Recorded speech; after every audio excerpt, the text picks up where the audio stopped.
at its headquarters declared unlawful. The Hawks executed a search warrant at the entity's offices in Boysons last week as part of an ongoing investigation into a 64 million rand tender. The contracts were for the supply of electricity transformers in 2023, but it's understood they were never delivered. A 64 million rand tender. The contracts were for the supply of electricity transformers in 2023, but it's understood they were never delivered. In its court application, City Power claims the search warrant used during the operation was invalid. Spokesperson Isaac Mangina.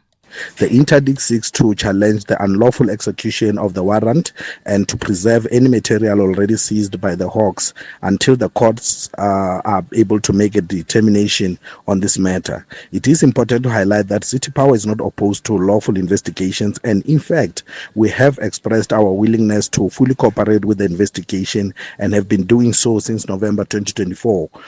Messages between alleged underworld figure Vusumuzi Kat Matlala and Northwest businessman Brown Mabotja have taken centre stage at the Madlanga Commission of Inquiry today.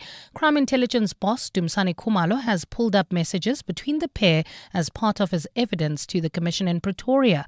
The messages are centred around the payment of funds to a Mahikeng business called Relebogile Specialists. The company, with alleged links to the travel industry, is understood to have been paid 38,000 rand by Matlala in December last year. Evidence leader Advocate Adile Hasim says the Commission has also uncovered that Relebogile Specialists paid Mabotja a portion of that money. I'd like to just bring to the Commissioner's attention that we have done some investigative work on this account, and that will be provided to the Commission in due course. But for now, we can confirm that there were payments from this account to Mr. Brown Mabotja.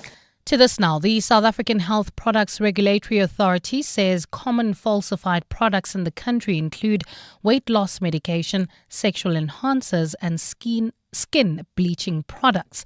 This was revealed during a briefing to outline an action plan to tackle the use and distribution of fake medicine. Today, the products have been discovered through raids by the regulatory body as well as law enforcement. SAPRA CEO Boitumelo Semete Mokokotela says these medicines are regulated by the Medicines Act, meaning they require market authorization. She says some of the medicines found do not have the necessary authorization. She adds plans to combat this issue include prevention, detection, as well as response. These three core pillars of our national action plan requires that we have a multi-stakeholder approach. And to be able to do that, we need to ensure that we've got proper governance and guidance practices in place of how we're going to cooperate. And secondly, how are we going to ensure that as we collaborate within South Africa, we cannot just focus on this country. The South African Weather Service says citizens can expect hotter than usual conditions as well as more rainfall in some parts of the country this coming summer. The service warns that these conditions may cause some natural disasters, particularly flooding. It has been briefing the media today on the forecast for the summer months. Forecasters say the predicted weather patterns may prove to be beneficial in some areas, most notably the agricultural sector. Scientist Kobus Oliver says they predict a La Nina event, which may result in more rain. Increased above normal rainfall, as opposed to when we have an El Nino, where we expect below normal rainfall in general. We've seen this change to occur in the last month, and we are somewhat confident in the likelihood of above normal rainfall, especially for the summer rainfall areas.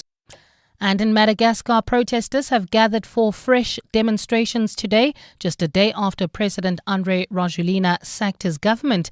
The mass axing came in a bid to quell days of unrest in the country. According to the United Nations, 22 people have died in the violence. The youth in the country led the demonstrations, fueled by anger over repeated water and power cuts across the country. After firing his entire government yesterday, President Rajoelina apologized for his ministers' inaction and vowed to find a solution to the country's problems. Gold is trading at $3,799.53 an ounce. The rand is at 17.30 to the dollar, 23.25 to the pound, 20.32 to the euro, and Brent crude oil is at $67.97 a barrel. Heading towards Midrand, that's in the Kelvin area. Slow-moving traffic. N3 northbound between the Marlborough Drive and the Butlu interchange. Also bumper-to-bumper traffic traveling towards Bedford View. That's in Edenville. R24 westbound between Edenvale Road and the Kilulis interchange. It's a partly cloudy afternoon in Gauteng today. Temperatures have peaked at highs of between 20 and 22 degrees. The top story in EWN this hour: Joburg City Power is hitting back at the Hawks after lodging an urgent application in the Gauteng High Court to have a recent search and seizure operation at its headquarters declared unlawful. EWN, in touch, in tune, and independent. For the latest, visit ewn.co.za or download the EWN app. You're with Relebogile Mabotja Live, streaming countrywide on the Prime Media Plus app. DSTV channel 856, 92.7 and 106 FM.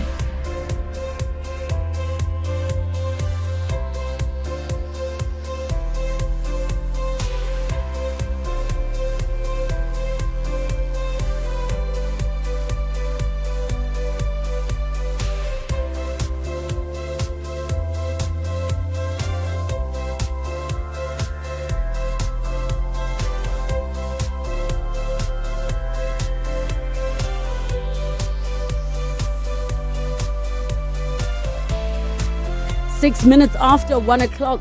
Welcome to 702 Afternoons with me, Relebogile Mabotja. On this Tuesday, the 30th of September, the year is surely coming to a close, which means we are just left with October, November, and December.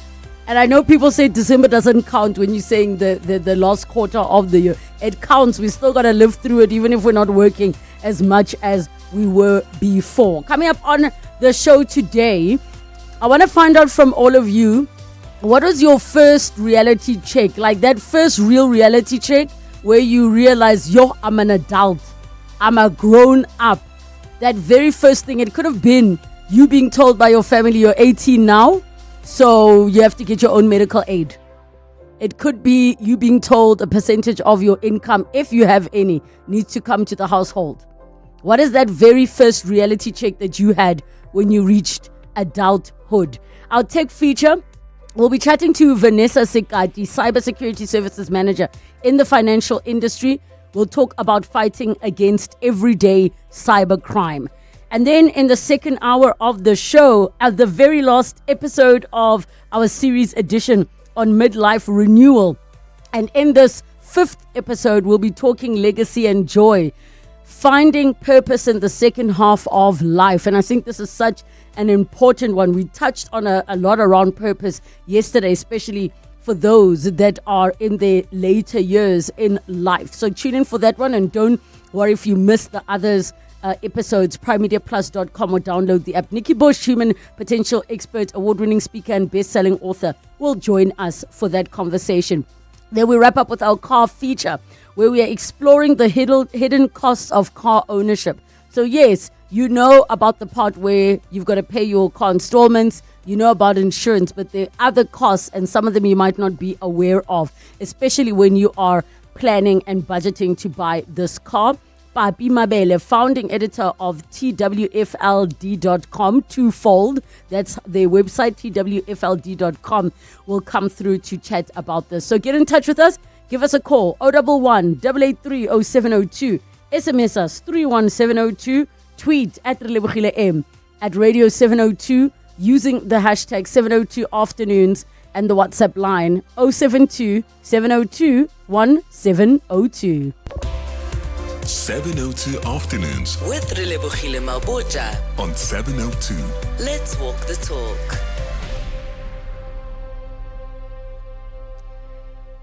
Do you remember when you officially became an adult? I think some people got given a key. Yes, in South Africa, 18 is when you're a major, you're no longer a minor. But do you remember when you became an adult? Do you remember what happened? Like, what was that experience like? Do you recall? Because many people turn 18 in their matric year, and then certain things start to happen. But at some point, you get that reality check that you're no longer a child. You're someone's child, but you're no longer a child. And I'm so curious, from all of your experiences, what was that very first reality check that, oh, okay, I really am an adult. I am an adult. Now let's take into consideration that we're living in times where more and more young people are moving out of home much later. More and more young people, while they turn 18, remain bana ba ko ntlung, or children that are still at home. So maybe that reality check does not happen as quickly as it might have happened for the previous generations. But a reality check does happen. When I was chatting now to my colleague, he says his very first reality check was being kicked off the medical aid. That thing of, but yes, but you're 18. It's a whole different, you need to get your own medical aid now. And it being you need to get your own medical aid. That was his very first reality check. I had to think about my first reality check. And again, my story is always like this very rare and weird thing, in the sense that I signed my first contract when I was still in school. So I was a working person. But I can tell you, my reality check was not just the part of you're an adult, is that you signed a contract and you have obligations.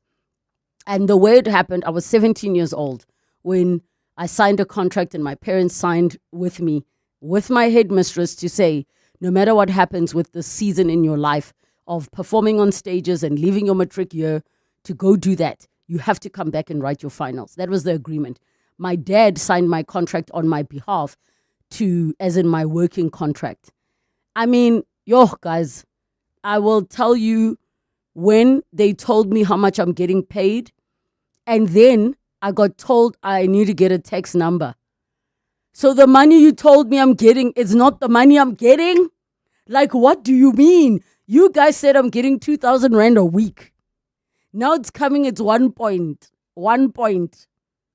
That was reality check number 1. Reality check number 2 was being in rehearsals. And I was quite an insecure girl, if I'm going to be honest. I'm on stage singing, dancing, all those things.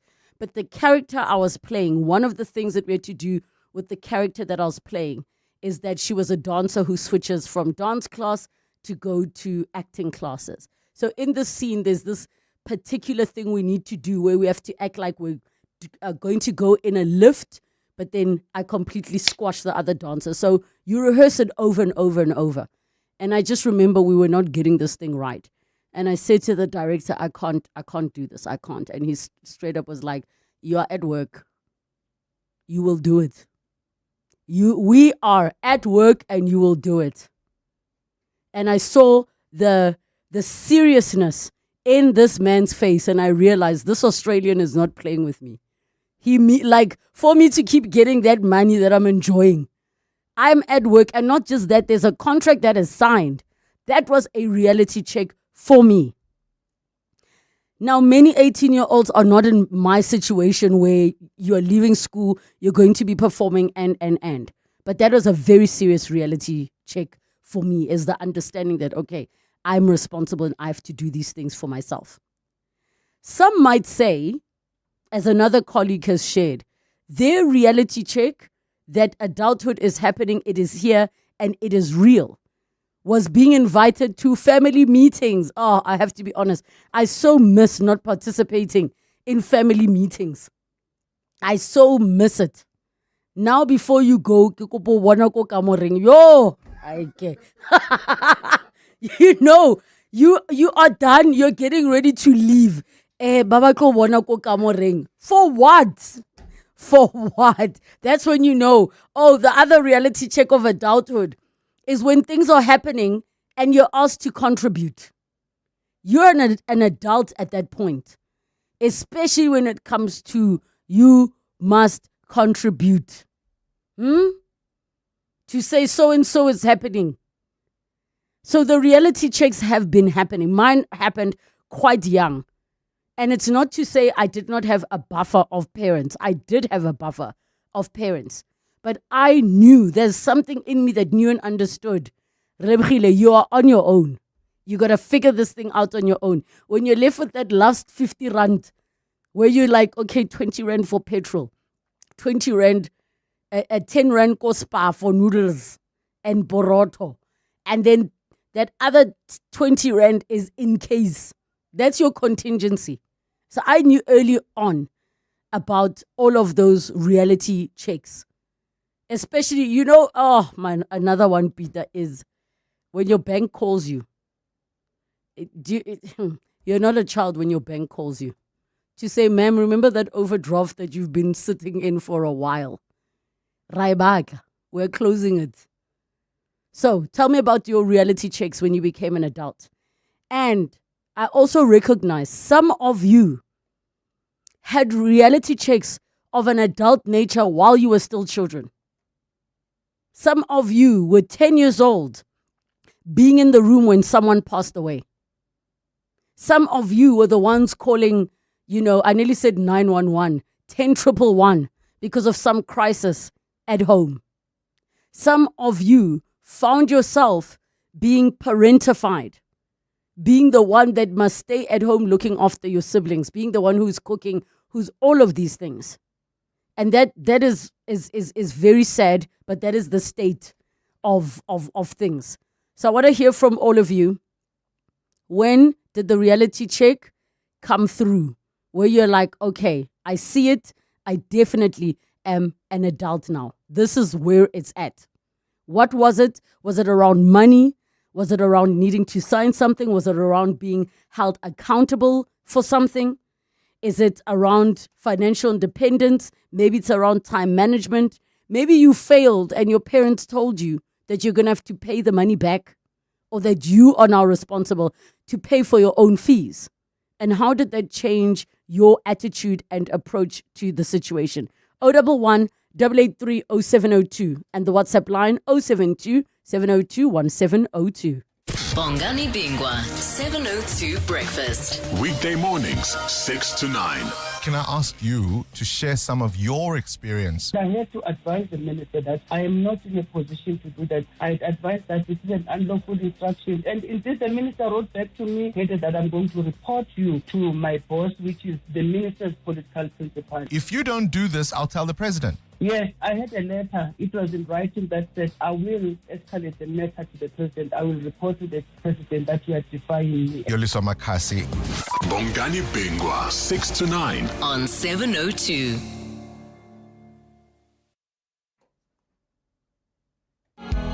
Did you know that all residential complexes are legally required to register with the Community Scheme Ombud Service, or CSOS? Registration is easy and it's free. All registered schemes can access a quick and affordable alternative dispute resolution body and can also learn more about the rights and responsibilities of people living within a community scheme. We'd like to appeal to all unregistered community schemes to register with the CSOS today. Visit csos.org.za to find out more. Mzansi Powerball stands at a staggering 100 million rand guaranteed jackpot this Tuesday. You heard right. Play Powerball now for your chance at the guaranteed 100 million rand jackpot, and you could become the next big winner. Buy your tickets now in store on nationallottery.co.za, the mobile app, cell phone banking, or simply dial *120 *7529 hash for USSD. Panda Pusher Play. Players must be 18 years or older. Play responsibly. Ituba is the proud operator of the National Lottery. Spar brings you super savings. Get 2-liter Spar or sunflower oil for $69.99 with Spar Rewards, or 3 kg Sunlight 5-in-1 washing powder for $79.99. Save 25 rand with Spar Rewards. Plus, you could win your share of 6 million rand in instant cash. Competition ends 7 October. Price is valid 23 September to 7 October 2025. While stocks last. T's and C's apply. Checkers Little Shop is back with 46 new minis. Get one free when you swipe and spend 200 rand on deals like Jacob's Kroning or Gold Instant Coffee, 200 or 230 grams, any for 149.99 each. And Sir Fruit 100% fruit juice blend, 1.5 litre, any 2 for 89 rand. Plus, stand to win a trip to Legoland Dubai. Simply shop and swipe to enter. Valid until Sunday at Checkers. T's and C's apply. Weekdays at 6. Once again, medical aid inflation is above normal inflation. The expensive part comes in when we have to get that chronic medication. And in South Africa, there's something that's called a single exit price for medication. And this is the regulated pricing supplying medication. So when you go to the pharmacy, you get your single exit price. This is the cost of medication. And that just hikes up the premiums, the costs more and more. Verona Pillay is the lead technical advisor at Financial Services. The Money Show on 702. Let's walk the talk. The Money Show, Stephen Curtis, is brought to you by ABSA, proud sponsor of South African Auto Week 2025. Your partner in growth, powering a sustainable future together. ABSA is an authorized FSP and a registered credit provider. T's and C's apply. 702 Afternoons With Relebogile Mabotja. Call Relebogile on 011-883-0702. 21 minutes after 1 o'clock, and we talk about reality checks, when it comes to being an adult, being a grown-up, now being the one that has to take responsibility for self and sometimes for others. And also, we recognize that adulthood for many does not just begin when you turn 18. Some are heading up households as children. Some experience adulthood way before they have matured into it, way before they have grown up. That is the sad state of affairs. But I want to hear from all of you when it was your moment of that reality check, your realization of, wow, I really am a grown-up, I really am an adult. What was it that happened? What would you do differently? And what would you advise younger people and the youth of today when it comes to adulthood, with them facing certain things? And I think I can straight up say, when I was younger, I think I spent way too much money on things I didn't need. And it's not to say I didn't live, and I definitely do not regret it, because I did things like go all over Europe and things like that. But there were other things that were really not that necessary. They were not needed. And I think that is another reality check. When you are broke and you remember those things you bought, that you remember them. 011-883-0702, the WhatsApp line 072-702-702. We have a voice note. Hi, Relebogile. Beautiful, beautiful topic. I love it. Great show as always as well. I wanted to say, with regards to the topic that you're asking, with regards to reality check hating, for me, I finished my matric when I was 17 years old, and when I was 20, I was done with my first diploma. And at that time, or in that year specifically, I didn't get any Christmas clothes, and I asked why. And then my dad said to me, you're an adult now, you are qualified to work, you've got qualifications, you've got matric, you've got a diploma, go out there and find work. For me, reality sank in, literally. Like, I was like, wow, this is it, I now need to face life. But then again, on the flip side, I said to him, okay, let me go to Joburg and see to finish in terms of getting a job and stuff. And then he said, no, Joburg is very expensive, it's very dangerous, you can't be going there. But then 14 years later, here I am, I'm in Joburg, and I would say that I have seen so many reality checks, but that specific one really hit hard. Thank you. You know, I'm laughing to myself about the thing, your Christmas clothes, because it's something you can seriously underestimate. But I have seen people who will say, like, they feel like they've been kicked out the family when they're no longer being bought their barata Christmas. But that is a reality check, because now you are a grown-up. Not just a grown-up that's expected to contribute and pay, right? You're no longer a child. Like when I go out with my dad, it's not like I just sit and look at him when the bill comes. Even though I wish to just be a child. Now I'm at that age where your own parents can be like, ooh, ke kgaletse go spenda tšhelete ya ngwana ke. You know, I feel like spending my child's money because it makes you proud as a parent. No reality checks like some of those. Here's more of your voice notes. Hi, this is Relebogile. My reality check was that after completing matric, I didn't pass well, right? So after a year, I did my driver's license, then no jobs. Then I was being told that now I have to train for security. So I was told that now I must do a security courses, which took 3 weeks. Wow, I was shocked that now I'm gonna complete this and be a security guard. I'm not even tall. I'm not dark. My body is very tiny. Like how I'm gonna arrest someone? I was like, yeah. Now this is original life. Now I'm gonna have to be a security. Then I got my first job as a security. It was like a nightmare. Wow. Hey, thank you. Oh my gosh. Which part is funnier? That he was small? Okay, I'll tell you what was funniest for me. You trained 3 weeks to be security. Can somebody please tell me, what do you learn in 3 weeks to be a security guard? Honestly, are you learning to fill in, to show people where to fill in? You're learning opening and what are you learning? And are there different kinds of security guards? 3 weeks to train as a security guard. I did not know that is the case. Here's another voice note. Hi, Relebogile Tebogo, Don Park. On my side, Relebogile, I think reality check, it checked in when I started not want to go out. Yes, I was never a party animal, but recently it's like, I don't want to go out. People are calling, listen, can you visit? And for some reason, I would say, yes, I will be there. We'll do this and we'll do this. But when the time comes, I'm like, oh no, I don't feel like going out. So I think that's when reality kicks in to say, hey, you're not young as you think you are. I have to ask a question though. Is that reality check you just described ke godile or is it adulthood? Because there's the one which I'm feeling, but I think I've known it for long, where you feel like, okay, I'm grown now. There's certain things I don't see myself ever doing again in my life. Certain things I just don't.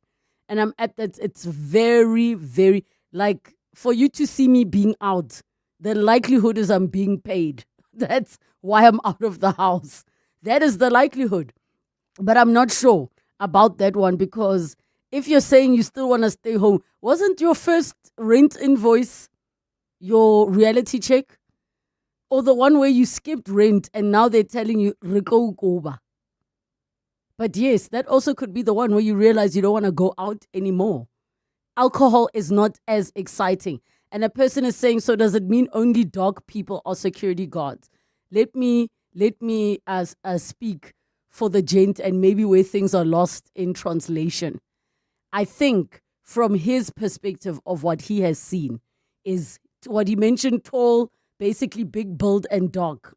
That's what I think he was sharing, but the listener where that was unsigned, feel free to clarify exactly what you meant there with what you said.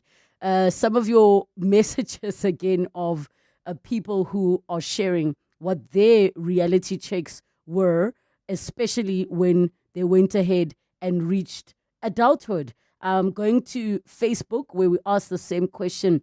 Mims Ngovu says, realizing Christianity is also a religion.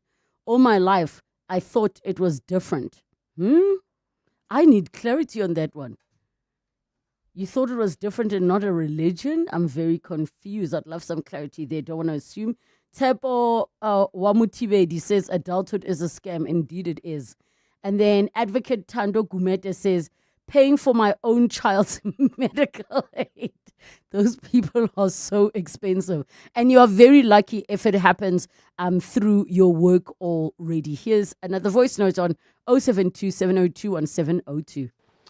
Good afternoon, Lebu. My story about reality check is actually quite painful and funny at the same time. So yeah, please don't laugh at me. My kids are sort of 18 months apart from each other. So they went to crèche almost at the same time. So the 1 year when my kids were still at crèche, the school called a parents meeting. And I actually sent my mother that letter that called the parents to the school, and my mother was asking, okay, what meeting is this? I said, no. My kid's school is wanting to talk to parents. So my mother said, but this time the parent is you, and you had to go to this meeting. So I was really quite shocked, and yeah, I had to learn to deal with it quickly. Wow, Queen Pretoria. Thank you, Lebo. Guys, just so you know, as parents, and let me not speak for all of them, some of us still call our parents when we need to be parents for our kids. Like, if there's something that the school has shared, or if my child gets hurt, I still will send, like, especially to my mom. Like, because now we're both children. I have to be like, Mama Ragula. Like, when we were both sick, Koki and I. And it's like, but you're our mom now, Mama. You know? and I'm so fortunate. I know I'm extremely fortunate that I still have my mother around. 011 883 0702, the WhatsApp line 072 702 1702. What was that reality check that you are an adult now? It's just after 1:30, time for your latest Eyewitness News headlines. Good afternoon. Thanks, Relebogile. Very good afternoon. Sports, Arts and Culture Minister Gayton McKenzie has been a no-show today at the extended cabinet Lekgotla, with his future in the GNU uncertain. The Patriotic Alliance president recently threatened to resign from his ministerial position if his deputy president, Kenny Kunene, is not reinstated as the MMC for transport by the Johannesburg mayor. City Power has lodged an urgent application in the Gauteng High Court to have a recent search and seizure operation by the Hawks at its headquarters declared unlawful. The Hawks executed a search warrant at the entity's offices in Boysons last week as part of an ongoing investigation into a 64 million rand tender. The contracts were for the supply of electricity transformers in 2023, but it's understood they were never delivered. And a motive to solicit hundreds of thousands of rands from tender tycoon Vusumuzi Matlala by Northwest businessman Brown Mokhotsi has been laid bare before the Madlanga Commission of Inquiry. WhatsApp messages between Mokhotsi and Matlala were revealed during the testimony of crime intelligence boss Dumsane Khumalo today. Mokhotsi's access to confidential police information allowed him to gain the trust of Matlala, who has been linked to the 2 billion rand Tembisa Hospital tender scandal. Those are the headlines. This EWN and more at 2, or as it happens. EWN Traffic. Well, at this stage in the Kelvin area, heading towards Midrand, slow-moving traffic still N3 northbound between Marlborough Drive and the Battery Interchange, while in Edenville, bumper-to-bumper traffic heading into Bedford View, R24 westbound between Edenville Road and the Kilulis Interchange. Traffic lights still not working. In Alex London Road and the N3, there's also faulty traffic lights in the Rand Park Ridge area at Beyersdorp and the N1. I'll have your next Eyewitness News traffic update just after 2. There's more EWN on air, online, and on the EWN app. Spend your afternoon with Relebogile Mabotja on 702. Let's walk the talk. It is 26 minutes to 2 o'clock, and we have been having a conversation around the reality check of adulthood. What was it, either before you were 18 or way past 18, that made you realize, okay, I really am an adult. I'm no longer a child that can go and run to my parents to solve my issues or whatever the case may be. One person says their reality check is that life is spiritual. And this is from This Is Bit. And thank you, shout out to @Rick on X for the inspiration for this conversation. Because this idea that life is spiritual, and I don't know if all of you have found yourselves starting to understand this. Things are so interconnected, but not just that, they are spiritual consequences to everything that we do. It's not something that just, well, that's what it is. There are very much spiritual consequences to the things that we do. Whether you're looking at it from the perspective as a Christian or as somebody who practices African spirituality, or somebody who practices Hinduism, or if you're Jewish, is realizing that everything is so connected.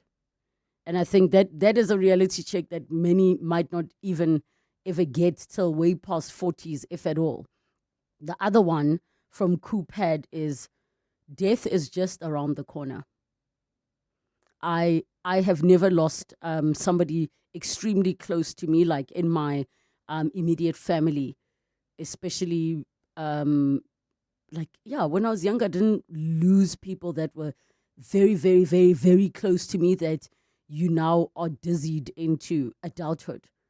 But can you imagine what happens in the household where, let's say, the father passes on or the mother passes on, and you are a teenager, maybe 12, 13 years old?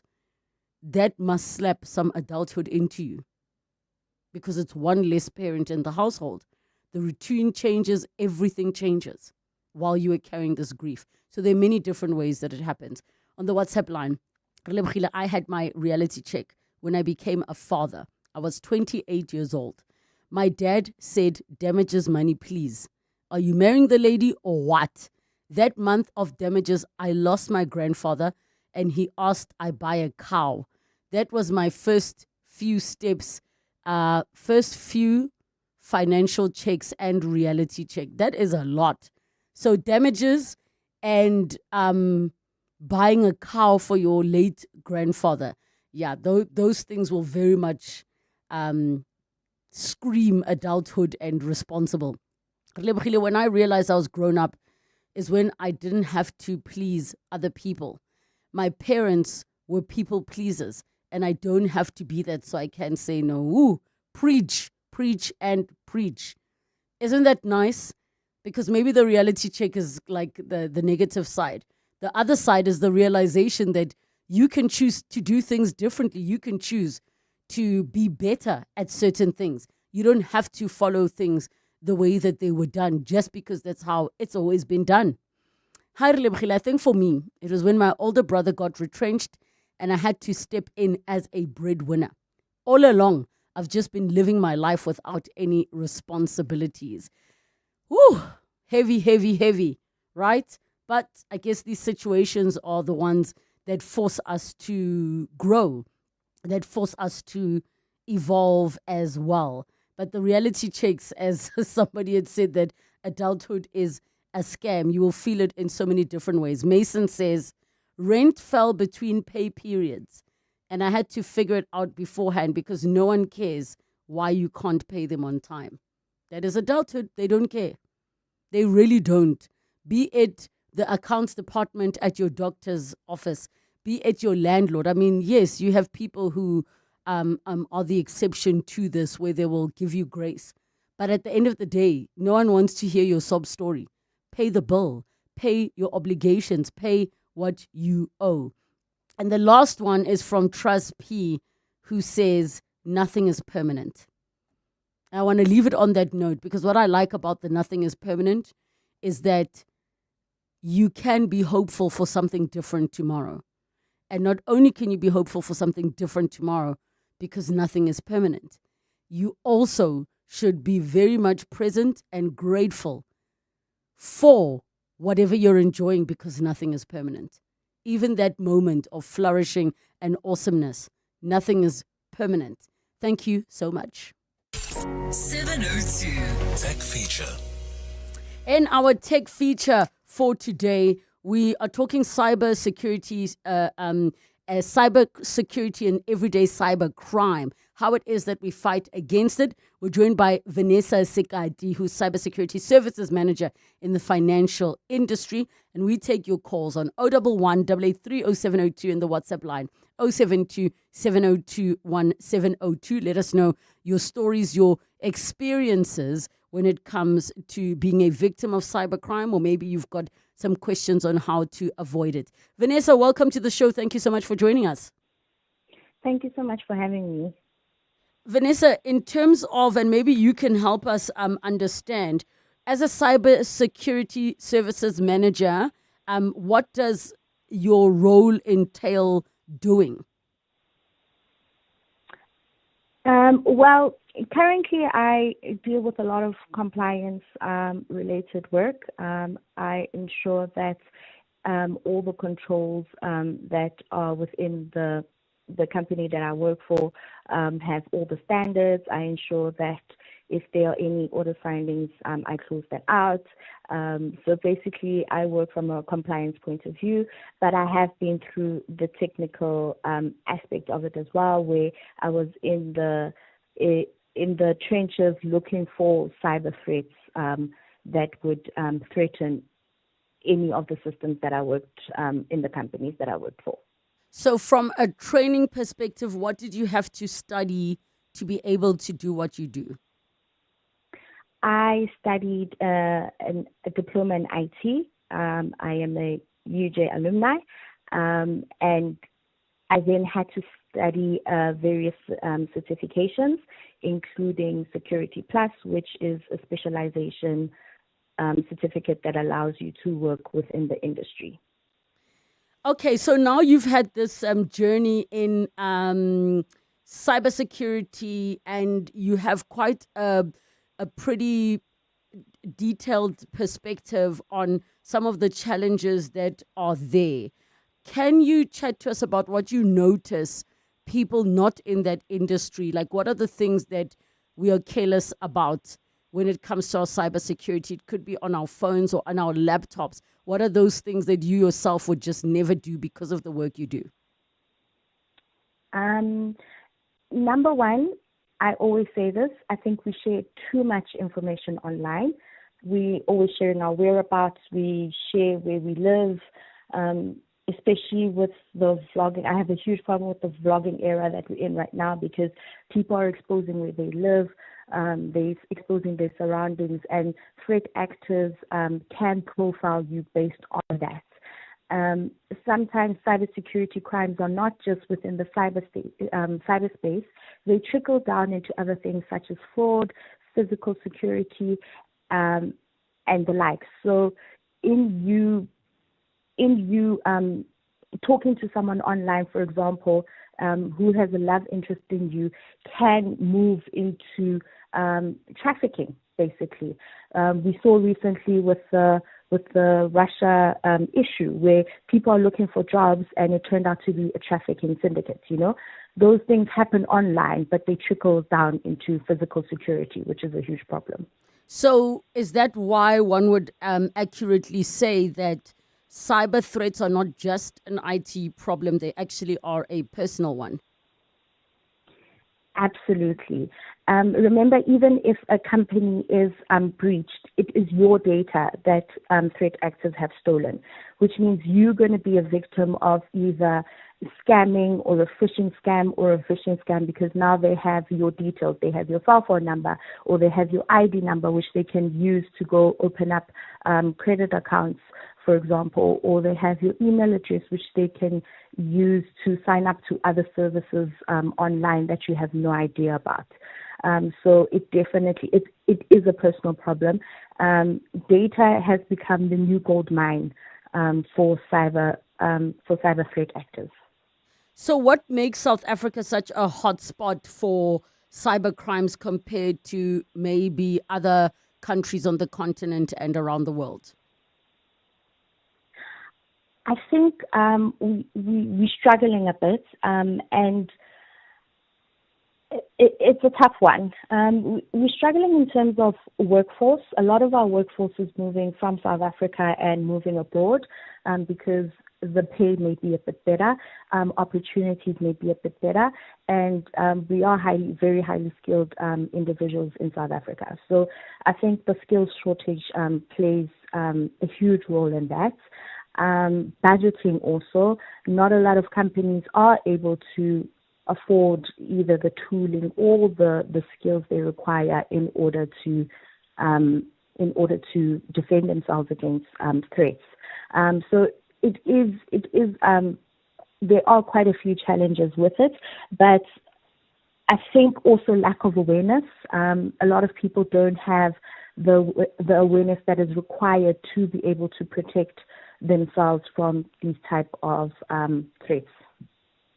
So when we look at these figures from last year, which for me are shocking, 230 million threat detections last year. what does that mean for the average person? And I mean, 230 million is such a big number. Maybe you can help us understand what becomes a threat detection. What is marked to be included in that 230 million? It could mean that there was either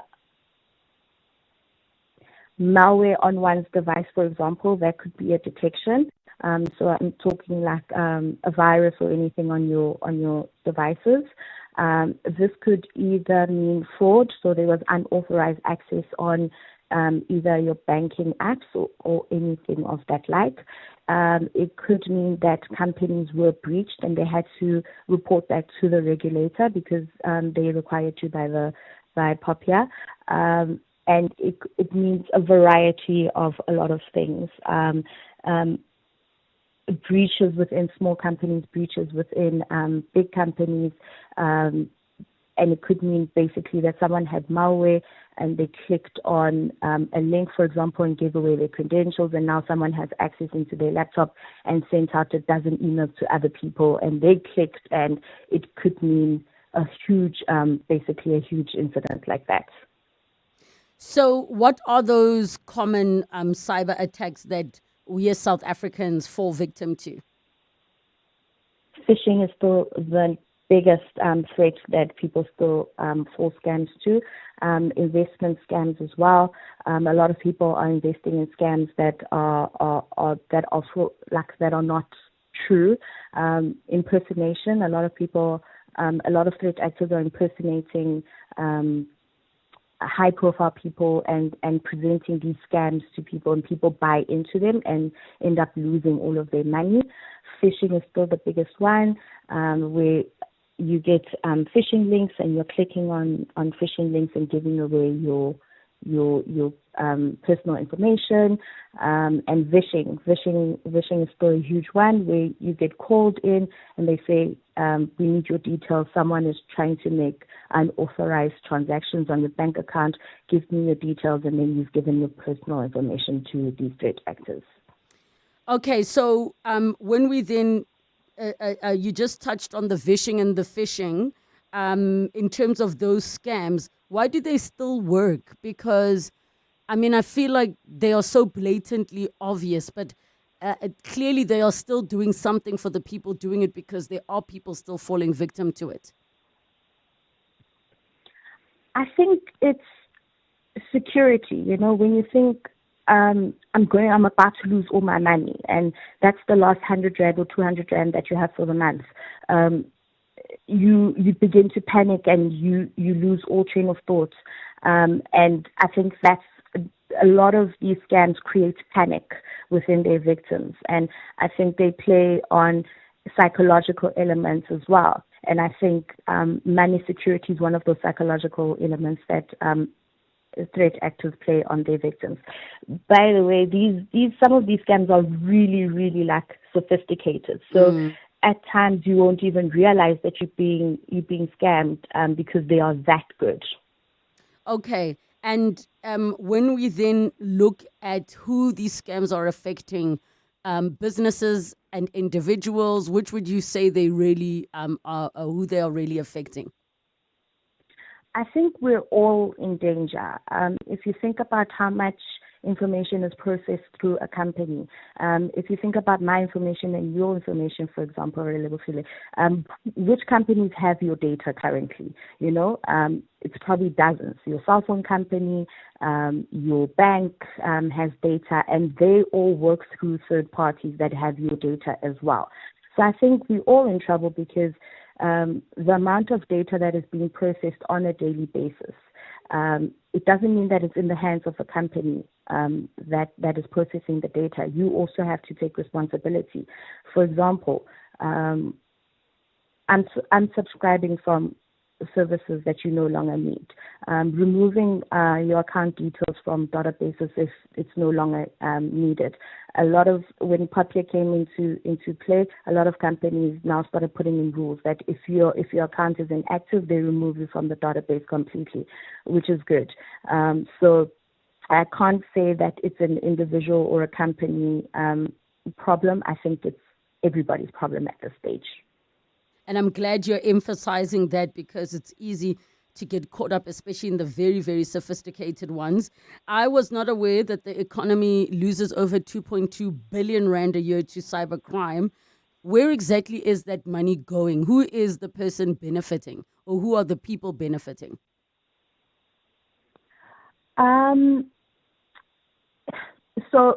For example, if you have given away your details and somehow someone gets into your bank account, someone has to pay you back that money, and that means someone is losing a certain amount of profits or money that they require. So that's one.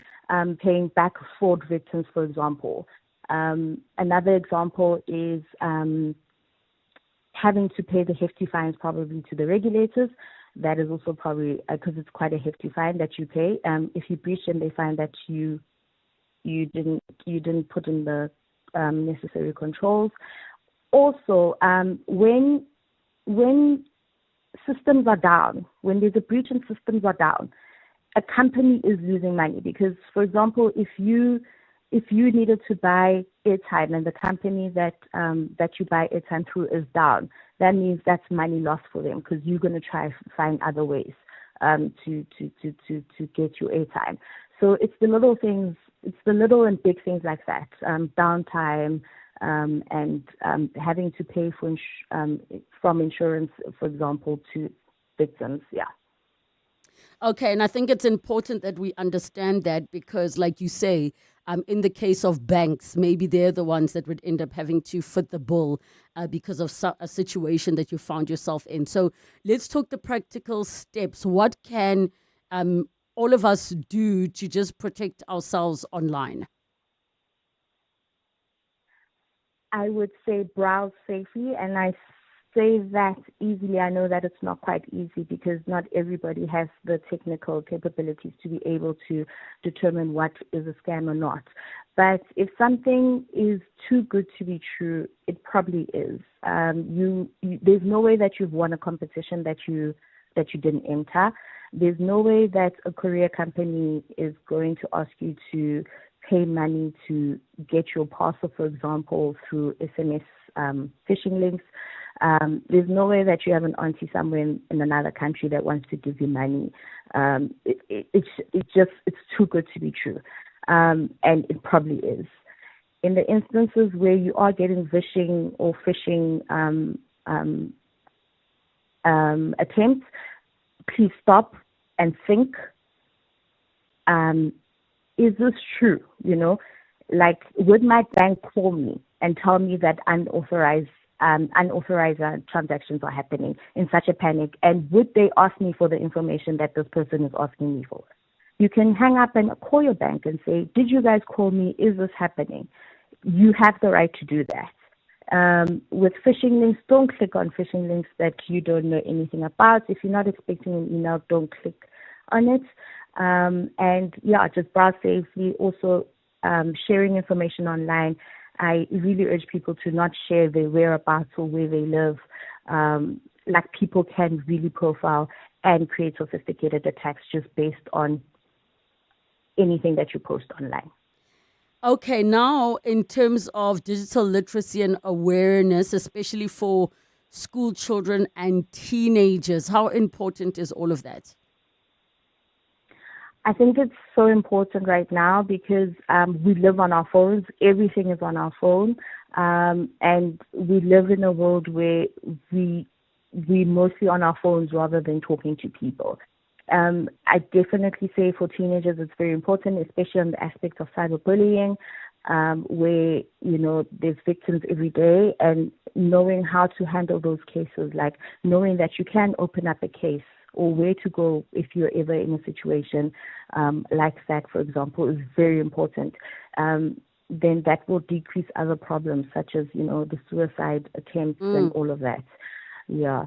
But we're moving in the road of technology, and you basically need to. There's no way that you will go where you won't use technology. And I think having the knowledge to use it securely and efficiently without putting yourself at harm is required. Let's talk about the banks, the telecoms, government, financial services industry. What role should they be playing in protecting all of us? Sure, that's a tough one. I think because such companies are under strict rules already, there are regulators and regulatory bodies where they have to comply to certain standards in order to keep our data and our money safe. So there's definitely, all they can do is just improve from what they're doing. In terms of the government, I would definitely say cyber knowledge. I definitely think that we need to get cybersecurity as a subject somewhere in school.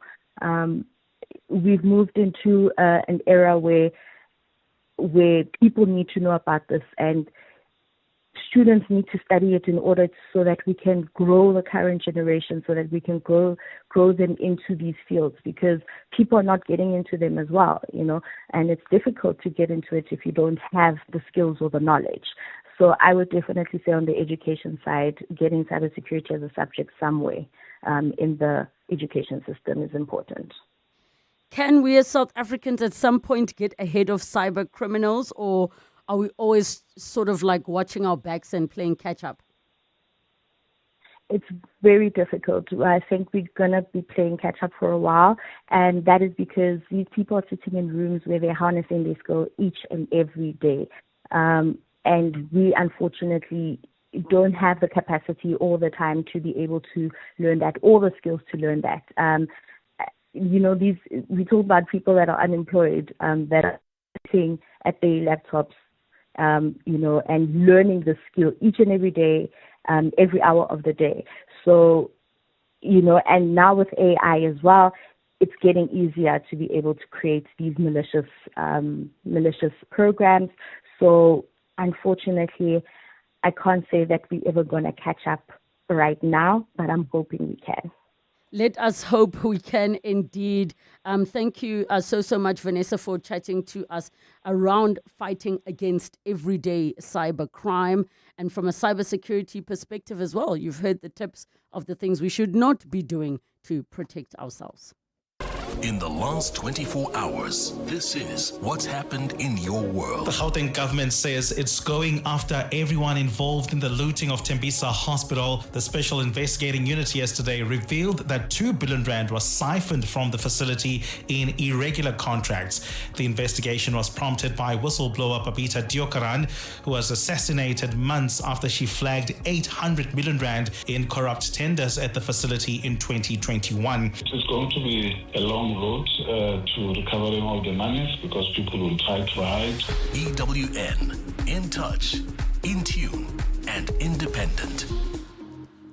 Sometimes traffic isn't trafficking and service delivery isn't delivering.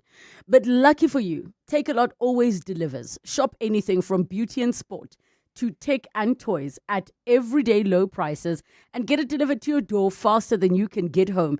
Even when you take all the back roads and shortcuts. A delivery so quick, the speed thrills. Halala with no limits. Take A Lot, happiness delivered. To celebrate 25 years of helping you live the Premier life, FNB Premier is giving you a chance to win a 14-day European tour experience and other cool monthly prizes. Open any FNB Premier account from September to 31 December 2025. Switch your salary, swipe or tap a minimum of 2,000 Rand per month for 3 months straight. Spend and win with FNB Premier. FNB, help changes everything. TCs and competition rules apply. FNB, a division of First Rand Bank Limited, an authorized financial services and credit provider. Experience extraordinary with the new iPhone 17, 256 gig from Vodacom, Zanzi's winning 5G network. More delightful, more durable, and now available.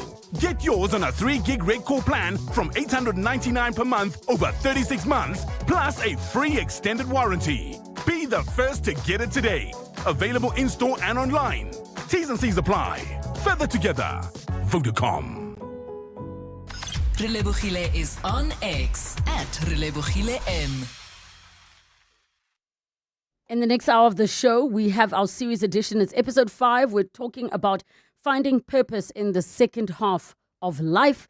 And then our car feature exploring the hidden costs of car ownership. Get your questions in early. 011 883 0702 and the WhatsApp line 072 702 1702. This is EWN. Good afternoon, I'm Bali Dlamini. Sports, Arts and Culture Minister Gayton McKenzie has been a no-show today at the extended Cabinet Lekgotla with his future in the GNU uncertain. The Patriotic Alliance president recently threatened to resign from his ministerial position if his deputy Kenny Kunene is not reinstated as the MMC for Transport in Joburg.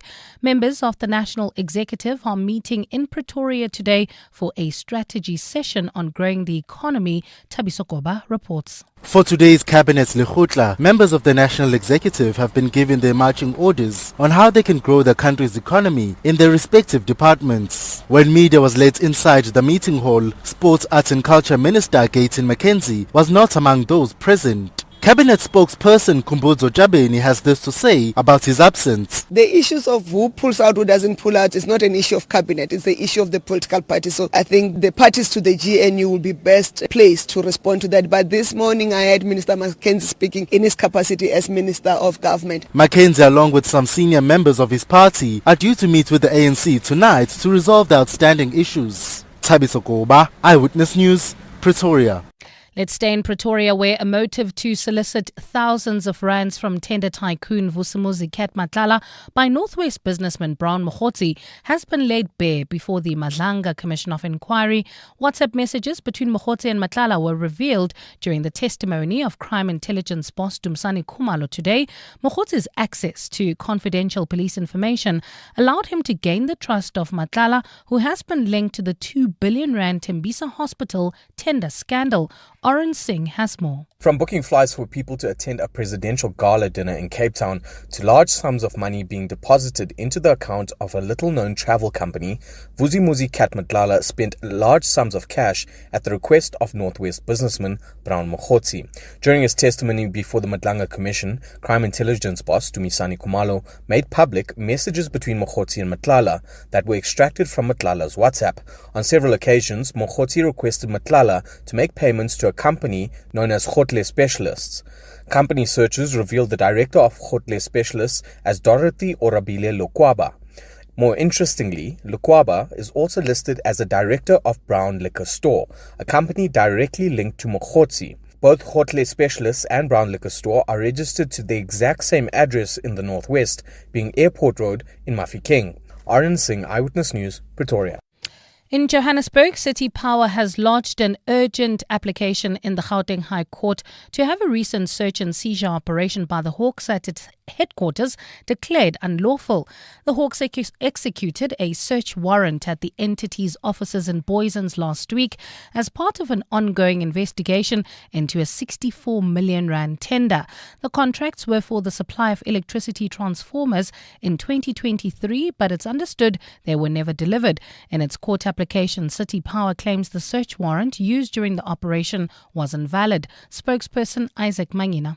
The interdict seeks to challenge the unlawful execution of the warrant and to preserve any material already seized by the Hawks until the courts are able to make a determination on this matter. It is important to highlight that City Power is not opposed to lawful investigations, and in fact, we have expressed our willingness to fully cooperate with the investigation and have been doing so since November 2024.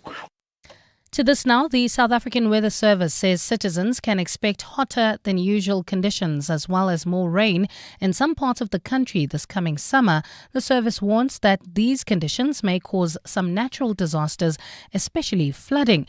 It has been briefing the media today on the forecast for the summer months. Forecasters say the predicted weather patterns may prove to be beneficial in some areas, most notably the agricultural sector. Scientist Kobus Oliver says they predict a La Nina event which may result in more rainfall. Increased above normal rainfall, as opposed to when we have an El Nino where we expect below normal rainfall in general. We've seen this change to occur in the last month, and we are somewhat confident in the likelihood of above normal rainfall, especially for the summer rainfall areas. And in Madagascar, protesters have gathered for the fresh demonstrations today. This comes a day after President Andry Rajoelina sacked his government. The mass axing came in a bid to quell days of unrest in the country. According to the United Nations, 22 people have died in the violence. The youth in the country led the demonstrations, fueled by anger over repeated water and power cuts across the country. After firing his entire government yesterday, Rajoelina apologized for his minister's inaction and vowed to find a solution to the country's problems. Gold is trading at $3,808.51 an ounce. The rand is at 17.28 to the dollar, 23.21 to the pound, 20.29 to the euro, and Brent crude oil is at $67.97 a barrel. Heading towards mainland, that's leaving Waterkloof. There's an accident scene on the N1 North. This is before Atterbury Road, causing about a 30-minute delay. All the way from the Proof Plus interchange, also in Calvin, still slow-moving traffic. N3 North between Marlborough Drive and the Between interchange. Edenville, travelling towards Bedford View, bumper traffic. R24 westbound between Edenville Road and the Gilulis interchange. It's a partly cloudy afternoon in Gauteng today. Temperatures have peaked at highs of between 20 and 22 degrees. The top story in EWN Sports, Arts and Culture Minister Gayton McKenzie has been a no-show today at the extended cabinet Lekgotla, with his future in the GNU still uncertain. EWN, in touch, in tune and independent. For the latest, visit ewn.co.za or download the EWN app. You're with Relebogile Mabotja Live, streaming countrywide on the Prime Media Plus app. DSTV channel 856, 92.7 and 106 FM.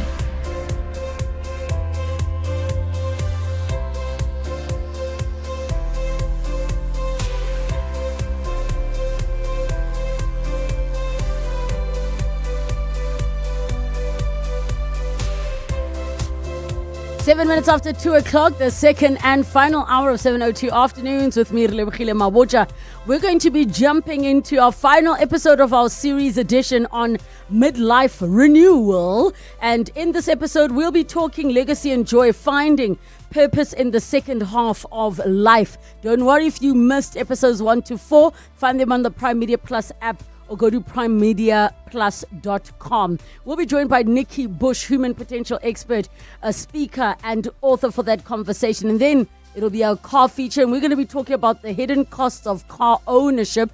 And I think many of you have found yourself in that situation where you're like, I didn't know this doesn't fall under this plan and this plan. These are the hidden costs. I want to hear from all of you. We'll be joined by Papi Mabele, founder of Twofold. And it is literally founding editor of Twofold, and it's literally written twfld.com, twofold.com. Get in touch with us, 011 883 0702, SMS us 31702, tweet at Relebogile M at Radio 702 using the hashtag 702 afternoons, and the WhatsApp line 072 702 1702. 702. Series Edition. Series Edition time. It's the last episode for September. Interestingly, on the last day of September, we had 5 weeks, so this is episode 5.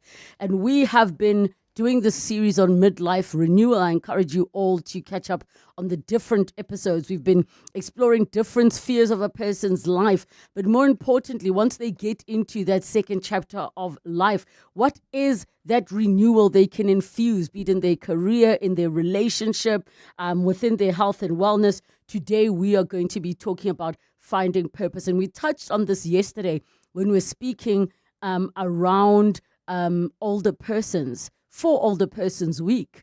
And we were speaking about what happens later on in life in terms of your purpose. What is the thing that gets you waking up and feel driven, or not just that, feeling like you're contributing and participating in society? Nikki Bush joins us, human potential expert, award-winning speaker, best-selling author, and friend of 702 Afternoons. Nikki, how are you? I am so good, Relebogile, and I can't believe you have literally taken your birthday over an entire year. Yep. You and I started speaking about your birthday a couple of months ago. Yep. And here I am, and you already have turned 40 this month, at the beginning of this month.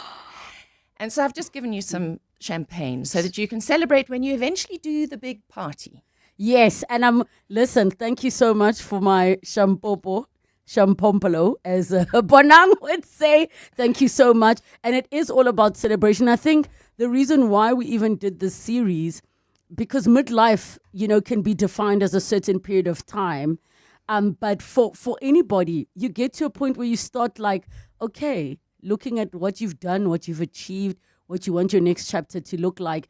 And I'm so glad that you get to join us for this part of the series where many people are looking at their lives. Maybe it's not midlife, maybe they're in their 50s, their 60s, their 70s, and they're asking themselves, what next? Or, where am I? Or, I don't actually know what I'm doing with my life. Or why am I doing what I'm doing with my life? So it's an interesting concept. What is midlife today? Because midlife used to be 40. And then you were in the second part of your life. But because we are living far longer today, midlife is now more like between 50 and 60. So you're not there yet. You're Not still in there the yet. first half of your life. I'm just confirming that. Yes, you're still in the definitely. first half of your life. But 40 is still quite a milestone because you are no longer a novice at life. You have enough life experience to be edging into the era of wisdom. You have mastered certain things. You've worked out what you like and what you don't like. And I think for me, this stage that you find yourself in, this 40 plus, because you are now 40 plus. I mean, I hate to Yes. tell you, but you are now 40 plus. Yep. You're in your 41st year. I think this is a time when we get comfortable in our own skin and we stop trying to fit into somebody else's mold, whether it's your mum and dad's, whether it's the cultural expectation, whether it's what's happening at the office.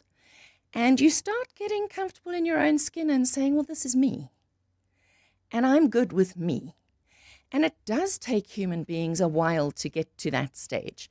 You have to have some life experience under the belt to get to that place. You have to have experienced the ups and the downs of life. And this is the human paradox. It's never all roses. So by the time you hit 40, you've had a bit of this and a bit of that. And I think for me, midlife was more 50 than 40. Ooh. And it coincided with my husband's death.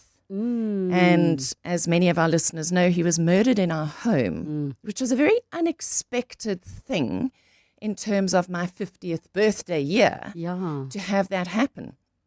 Because it's a sobering moment thing to happen. Yes. Yeah. So when you hit midlife, you also start realizing the fragility of life, that you might have a long way to go, but living on this planet is not forever. We have a mortal coil. And that moment for me was interesting, because if I took myself as a 50-year-old and then my children who were 18 and 22 at the time, I had enough life experience to be able to say to myself, you've survived other things in your life. Mm-hmm. This may be the worst thing that's ever happened in your life, but you have survived, you have prevailed against other things. And so there was a blueprint that I had due to 50 years of being on the planet, that I knew I had won some things, lost some things, that I had the resilience and life skills to be able to pull myself out of a very deep, dark hole.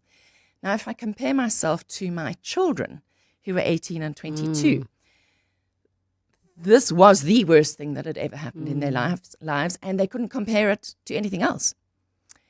And so they didn't have the toolkit that I had to help myself to get out of that hole, that dark, dark place.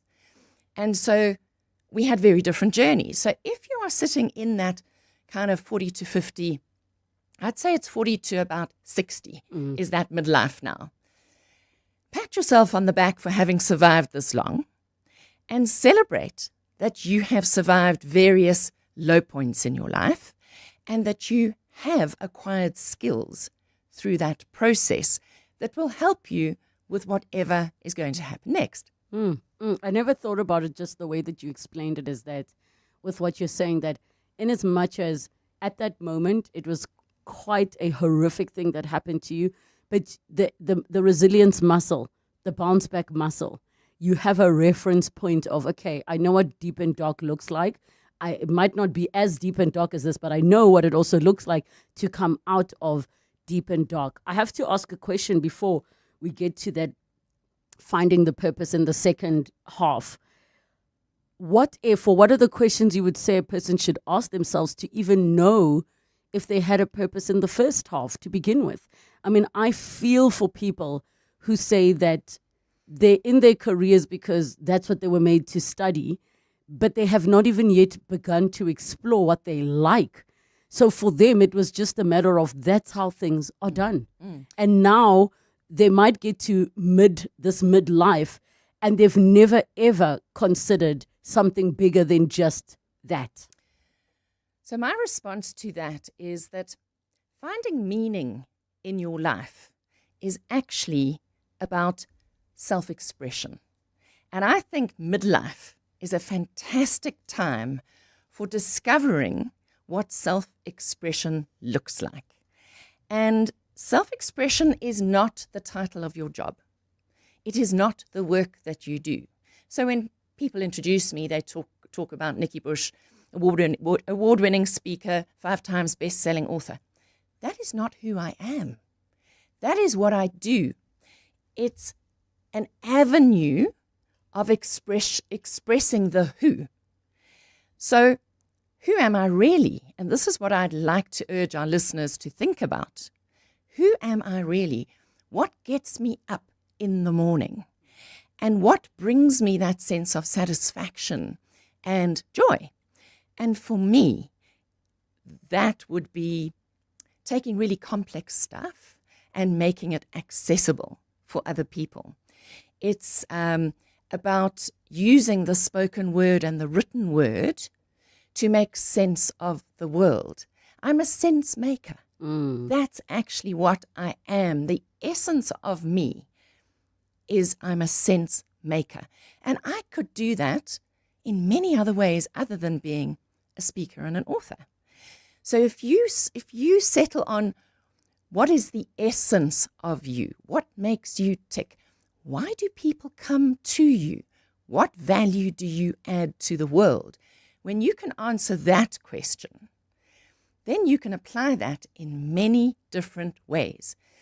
So, I also was just thinking as you're speaking, because like you say, you aren't what you do, but many of us attach our identities to what we do.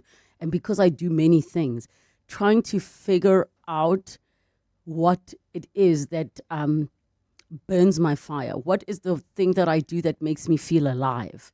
And I think what has helped somebody like me who started working very early is now I have to rethink this conversation. Even though I know I'm doing exactly what I'm supposed to be doing, I know my gift is exactly where I am, I also know and understand it is so much more, because if all of this went away and I'm still alive, what is connecting what connects me? it all? Exactly. 100%.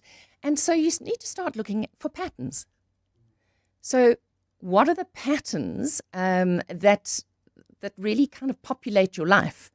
Look at what you default to. Are you defaulting to it because it's easy, or are you defaulting to it because it is who you are? And so for me, self-expression is the journey we need to be on. And let's look beyond all our roles, because for example, you are a mother. You are on air here as an anchor, as a presenter. You do emceeing. There's so many different things you do. You're a daughter. So let's look beyond all of those roles, or let's look into all of those roles, not beyond them. Because for me, I like to say to people, being a mum or a dad, being a parent is an avenue of self-expression. Your work is an avenue of self-expression. If you are a sportsman, a woman, that's an avenue of self-expression because we are multifaceted. We are not just our jobs. We are not just a marriage partner. We are so much more than that. So have a look at all your different avenues of self-expression, and you'll probably find there's a commonality across all of them, and that becomes the essence of who you are. I always say in a corporate setting, when I'm working with teams, you all have a descriptor, a title, a descriptor, and KPIs, key performance indicators. But what is it that you actually do that adds value? So there's another question to ask yourself. How are you adding value? Because if you can answer that question, that also helps you define who you are. So you might be the chief recruiting officer in a large organization. But actually, what's the sexy way of talking about what you do? Yes. You know? And maybe you are a talent spotter. Maybe you've got this gift of really spotting talent in unexpected places. And I had somebody the other day when I said, so what value does this add to the organization? And she said, well, I've actually placed 20 people this year within our company without using a recruiting company. Oh, wow. I said, and how much money did that save your business? And she gave me the many, many millions that it saved the organization. And suddenly she could see herself differently, that she wasn't just doing a job, that she was adding value. So what is your essence? And how do you add value every day in personal relationships, in the school setting where your kids are, at work? How do you add value? You might be a brilliant organizer. That's something that goes across every part of your life. It goes with you everywhere. If you're a good organizer, you can do many different jobs, not one particular job. So look at how these things enable you to embrace more, because there's always more in life. And that's the exciting part of moving from stage to stage throughout your life. I've loved every stage of my life. I really loved moving from my 20s to my 30s because I was in my 20s in the era of big hair and big shoulder pads, when you had to pretend like you felt powerful. In my 30s, I felt comfortable, that I didn't have to do that anymore. My 40s, once again, and going back to what we were saying, where is middle age? In my 40s, my children were in high school. My eldest went to university at the end of that period. But for some women today, they're only starting to have children. Oh, my gosh. At the beginning of their 40s. As you're saying this, I'm like, every time I chat to my friends who are mid to late 40s, they're approaching their 50s, and they are like approaching empty nester stage. And I'm like, my goodness, it is amazing how far apart our worlds are. Where they used to be. Yes. Yes. Everybody had their children in their 20s. Yes. And by their 40s to early 50s, they had empty nest. We don't have that anymore. So economy doesn't allow. No. And we're trying to build careers. I mean, I don't for a second regret becoming a mother at the time that I did, but it is always fascinating to see, like what you say, your midlife might look so different if you're an empty nester versus still dealing with a child that you're struggling to get out of the bed. 100%. And I think we need to acknowledge this. I think this is something that defines our times, is that we are not one homogenous mass of people who are going through the same thing at the same time. So I think what's good to think about then is to affirm that if you're in this time of your life, and you're specifically talking 40 plus, to affirm that I am blossoming, I am rising, I am unfolding. So we need to always be in pursuit of that growth, that evolution. Otherwise, as Edith Eger, the Auschwitz survivor, said, if you are not evolving, you are just revolving. Ooh, I like that. So the excitement. Like a revolving door, just Exactly, you're walking just in the around same and going nowhere. Going nowhere slowly. So I think whatever stage you find yourself in, make sure you are not just revolving, that you are constantly evolving. And I think a key thing that we need to discuss is that we should not be looking outside ourselves for happiness and success, because then we are looking for external validation. I think by the time you reach 40, you should be becoming more aware of where you are seeking validation and moving closer, because you're becoming more comfortable in your own skin, to seeking self-validation. That you are the person that needs to sign off on this life, on how you shape this life, on what success looks like, on what happiness looks like. And I feel from my own life experience that there's a big difference between happiness and joy. And I know joy is something you wanted to talk about. I think before I turned 50, I experienced a lot of love and happiness and success and good times and bad times and all of those things. But it was only after everything had been taken from me through my husband's death, after all control had been taken away from me, life literally blew up in my face, and I had zero control. The only control I had was to choose not to be a victim. Mm-hmm. And it was only after that, I would say about 6 months after my husband's death, that I realized that joy was all around me, that I didn't have to go seeking it. It could be as tiny as a rock rose that's succulent after the rain with a drop of water in it catching the sunlight. And I would just go, wow, and it would give me this lift under my solar plexus. And the more that you look for joy and not seek it, just open your eyes, because it can be somebody just walking into your life. It can be a stranger. It can be absolutely anything. And we need to just be open to joy. It will find us if we are open to it. I have to ask, and I mean, there are so many practices, because we're having such a big conversation. Even though the words are small, the actions are big. Can we give the listeners 2 or 3 actions that they can start with? I know for me, I'm very big on practicing gratitude. My name means we are thankful. It is at the core of my existence. What are those things that people can start doing that will guide them down the path of, aha, this is it? Well, I think that the action revolves around compounding. So we talk about compounding when we talk about investing money, that you will get more money if you leave your money in the market over time, over years. And I think compounding is a great concept to take forward in the second half of your life, whether it is investing a little time over time in terms of your physical wellness, your mental health, your finances, your learning, and your relationships. You will see positive results over time, not tomorrow, over time. So I would like to say, let's talk finances, because I think this is a brilliant time in your life to make sure you have your ducks in a row, that you are paying your future self, that you are investing money in investments that will grow versus keeping money in cash.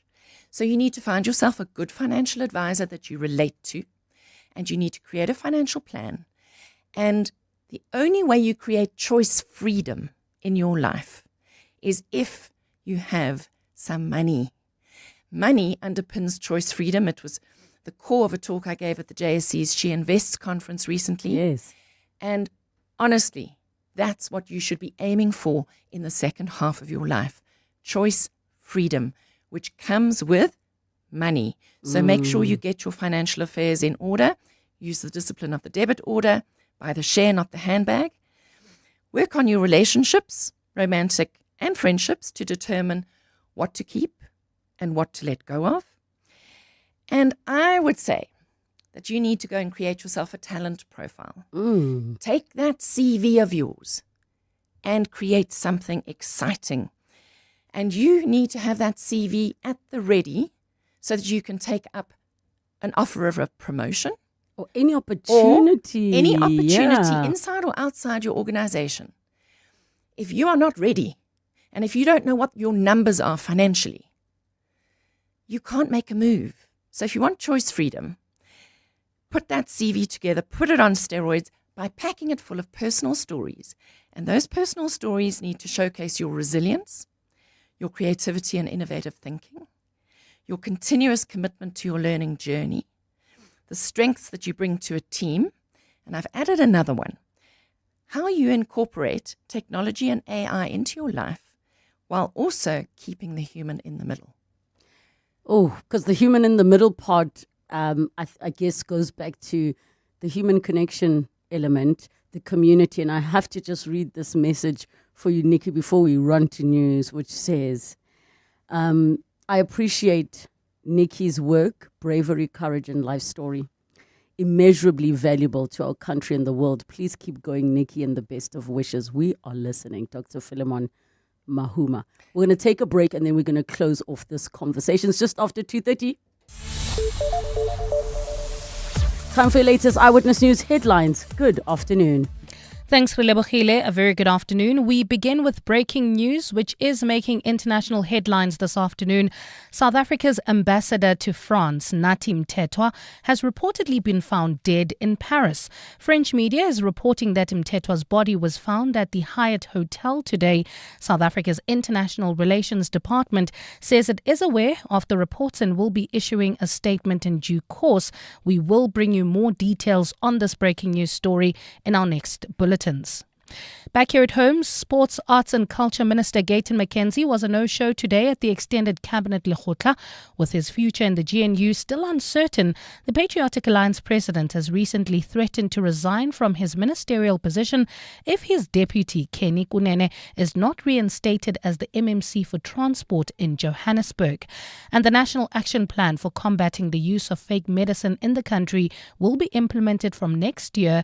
It's aimed at rooting out illegal medicines that have seeped into the market. These include weight loss medication.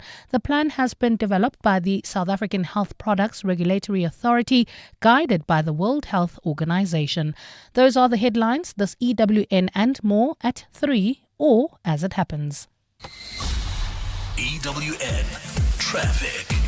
Well, at this stage in the mainland area, there's an accident seen on the N1 northbound near Atterbury Road. It's still causing about an hour delay all the way from Buerta Avenue, so avoid that route at all costs. There's also slow-moving traffic in the Calvin area, N3 North, between Marlborough Drive and the Butler Interchange, while if you are in the Edenvale area, heading towards Bedford View, bumper-to-bumper traffic on the R24 westbound, between Edenvale Road and the Gilulis Interchange. If you come across any other traffic issues, please WhatsApp us on 072-702-1702.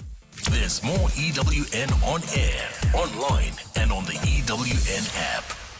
Aubrey Masango. Weekday evenings, 8 to midnight. I think that we need to spread the net much wider. You want to tell me that 2 billion rand that the SIU has been talking about in their report was being moved around in bags full of money? No. They used the banking system. Surely the banking system should have flagged these things and screamed as loud as possible. In fact, our banking systems have been in trouble because of all of this, and that's why we've been greylisted. And the conversation doesn't seem to reach the banking system enough. Let me say the professional system enough. Aubrey Masango. 8 to midnight on 702. 702. At the heart of global conversations shaping the future, Africa's voice matters more than ever. As Africa's largest bank by assets and lead sponsor of the B20 Summit, Standard Bank Group is proud to spotlight the continent's growth, partnerships and potential on the world stage. Through informed dialogue and powerful partnerships, Standard Bank is driving sustainable growth where it matters most. Standard Bank is an authorized FSP and registered credit provider. Calling all golf pros. Hollywood Bets invites you to step onto the green. Tee up, take a swing, and enjoy glorious golf action from electrifying competitions and thrilling live tournaments. Get ready to conquer the fairway and chase epic fortunes. Ready to master the odds and experience your crowning moment? Bet now on all the excitement and prepare to make your hole-in-one shot to sensational success. T's and C's apply. Hollywood Sportsbook is a licensed betting operator. No persons under the age of 18 years are permitted to gamble. Winners know when to stop. South African Responsible Gambling Foundation toll-free counseling line 0800 006 008. Hey, Laura. The unmistakable voice of jazz and soul returns to South Africa, Gregory Porter. Join the two-time Grammy Award winner for 3 intimate performances now at Teatro Monte Casino on the 20th, 21st and 22nd of November. Don't miss one of the greatest voices of our time, Gregory Porter, live. Book now at showtime.co.za. 702 and corporates that care with Tracker are talking about Tracker's partnership with Matthew, an initiative helping South Africa's future leaders succeed in maths and science. We have been part of this incredible country for the last 29 years. South Africa has helped us grow into the organization that we are and has helped us be part of the economy of this country. So fundamentally, we now have to give back. We have to make sure that not just for the last 29 years, but for the future 29 years, we're participating in that conversation. Secondly, Bongani, Tracker is growing exponentially at the moment. We're employing at all levels within the organization, from top to bottom in essence. So what we're actually looking for as part of that growth fundamental is to make sure that we have the right people coming into the organization. We can either be part of the solution or we can be part of the problem or do nothing. Tracker, protecting futures by investing in STEM education. Visit matthew.co.za to learn more. 702, let's walk the talk. Coming up on 702 Drive with John Perlman. 702 Drivers coming up from 3 to 6 p.m. with John Perlman. John, how are you doing? Yes, doing well, thanks. Good afternoon to you and to all the listeners. Good afternoon. Now, I have to ask, what was your first reality check when you reached adulthood? What was that first thing that happened that you're like, okay, I'm a proper grown-up, not like, wow, I'm an adult now? I'll let you know when it happens. No, I do quite often sort of look at myself almost from outside myself and say, oh my goodness, you have this adult life. You know, it's a matter of some bewilderment to me. First reality check, I wouldn't be able to say. There are just so many small ones all along the way. I do think, though, if you have children, which I haven't, yes, I would suspect that things get very real in a very particular way at that moment. So, you know, I would defer any conclusions I might draw about myself, or defer generalizing them, because I think when there's a little person there that you've got to look after, and people who do it tell me it's wonderful, but I would think it gets pretty real. I have to say, there was a moment, I think, when my son was home on like 3rd day or 4th day from the hospital, and you are paranoid that because their life is so fragile that they're going to stop breathing. So you regularly are putting your finger by their nose to check they're still breathing. Yeah. And I remember saying to myself, I'm also a child. Like, why did they trust me with this little person to keep him alive? Because that's what, like, just keep him alive. Yes. The fact that moms and dads and family support are there, because wow, it is very, very humbling. I still tell my gynae that he should take his child back regularly. Yeah, not a puppy. This one's not just for Christmas. It's right. For many Christmases. What's coming up on your show? Wish you as many as possible. Thank you. So on the show, breaking news, former Minister of Police, most recently our ambassador to France, Natim Tetwa, has died. So we need to find out more about that, and obviously condolences to people who knew him, family and friends and people who worked with him. We're going to be continuing to look at what's been uncovered about corruption at the Tembisa Hospital. And the question we want to ask is one actually that Aubrey Masango was asking last night. How come the banking system doesn't pick this stuff up?